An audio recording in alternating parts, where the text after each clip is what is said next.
So, hello everybody. How's it going? Welcome to the lounge. Thought we'd kind of relax today. I'd do my daily little regimen here, and I figured I'd update you on how the anti-aging regimen is going because it's been 1 year since I started using these particular ingredients, and I did promise you guys I'd do it. And I wanted to discuss the Canadian election because that's just been called. So if you stick around to that part of the video, I'm gonna assume you give a crap on what I think about that. So in the meantime, this is now 53 weeks, 54 weeks, something like that, that I have been taking a combination of resveratrol, vitamin D and K, and nicotinamide mononucleotide. And my thoughts on it, first off, I've been taking it, kinda sorta stable. I can't say I've been perfect about it, but I've tried to be pretty good. But my thoughts on it. First off, I remain convinced in the science of it. However, I am not happy with having to sort of put together my own ingredients like this, and I think that that's causing various issues. For example, since I've been doing this, Dr. Sinclair, when he was talking about this treatment, which is actually his treatment that I'm trying to emulate, he mentioned, for example, that NMN, this stuff, goes bad in room temperature after a certain amount of time. And the interviewer asked him, well, a lot of the producers that make it just kind of send it in the mail. Is that okay? And he really wasn't sure whether it was okay. And there was no particular work done yet to see how long NMN can kind of stay out of the fridge for. So I keep it refrigerated, but I still don't know the condition it was mailed to me in. And then the resveratrol, there's now several types of trans resveratrol on the market. This is just one of them. That one's fairly easy to get, but you still have to make an adjustment. Like there's 600 milligram capsules. So on some days like today, I need 2 of them to get to the right dosage. So currently where I'm at is once I run out of the most expensive ingredient by far, which is the NMN, I'm probably going to stop doing this until there's like a sanctioned Dr. Sinclair approved type of combination of all of these in one package where you can trust how it's mailed to you and all that kind of thing.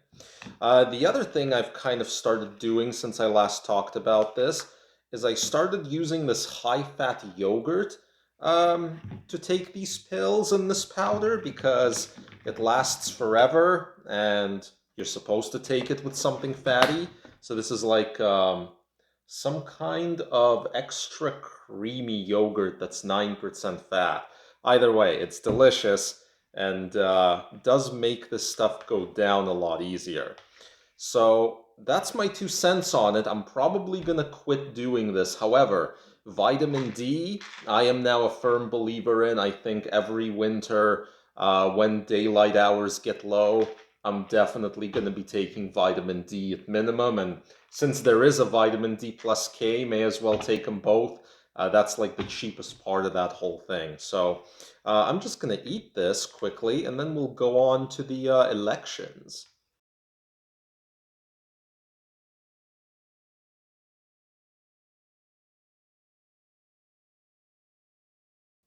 There we go, pretty tasty. So on that note, let's talk about the Canadian election, which was just called here where I live. It's going to be a significant election because what's on the line is the election or the defeat of a government that's been spending really, really, really aggressively and really treading on people's basic rights as far as COVID restrictions go. Now, for those of you who are regular viewers of the channel, you kind of know my position on the whole thing. I've always felt that the restrictions regarding COVID have basically done far more harm than the virus ever could have, and that we have perfect examples of not going overboard, not abusing your citizens, and still having terrific outcomes as far as deaths per capita and cases per capita from COVID. Sweden being a good example. That's a country that never did have a formal mask mandate even. It just had a recommendation at some point, and people thought that Sweden was going to be like at the top of the charts for deaths per capita.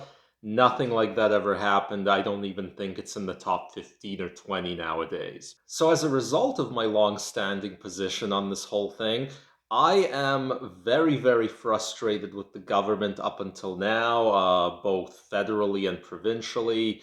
I feel like none of the three main parties that typically get seats in Canada, the Liberals, which are currently in control, the Conservatives, or the NDP, have what it takes to do what's necessary to bring the finances of the country back in order, to get a handle on Western alienation in Western Canada, which is increasingly a bad problem. And they don't have what it takes to resume normalcy and sanity as it relates to COVID. So my position on this election is to vote as anti-establishment as possible. I am giving my independent candidate a fair shake. I'm giving my libertarian, my PPC, my Maverick candidate a fair shake, even though I'm probably not going to get a Maverick candidate where I live. That's kind of an interesting party that's been running in Canada lately, and they're going to have about 27 candidates. They kind of hope to be like the Bloc Québécois of the West.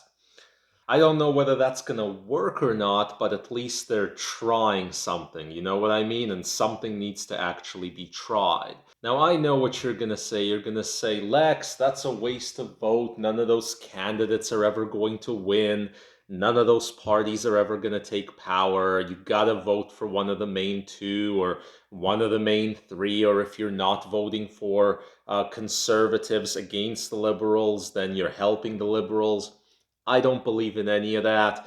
I don't think that that's a good way to go about voting because you'll always end up with one of two lesser evils that way. And I have extremely recent evidence that I may not be entirely crazy and alone on this. Last night, as we're starting to go through the federal election in Canada, there was a provincial election in a liberal stronghold, the province of Nova Scotia.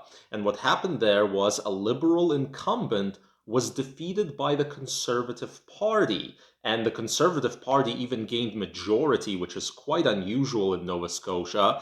And the media quickly rushed to say, oh, the reason this incredibly unexpected result happened was because the Conservative Party was pushing for better health care. I don't know. In my view, every politician runs on better health care. But I suspect when you look down a little deeper at the results, you see the truth of what happened in Nova Scotia last night. There was a lady named Elizabeth Smith-McCrossin. That's her name, Elizabeth Smith-McCrossin. And she won her seat in the provincial election. What happened with her is she was actually a conservative member of parliament. She stood up against COVID restrictions, against isolation requirements, lockdowns. She protested against them.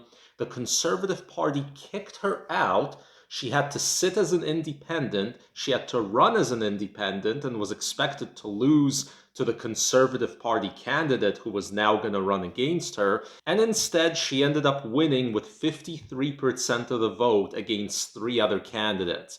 So I think that really shows you what's going on. And that's an example of somebody running on principles and winning. And man, did I need to see that after the kind of 18 months it's been. So hopefully that's a preview of what happens in the Canadian election a few weeks from now. On that note, I hope this was interesting to you guys. If it was, subscribe, hit that like button. We'll see you back here next time.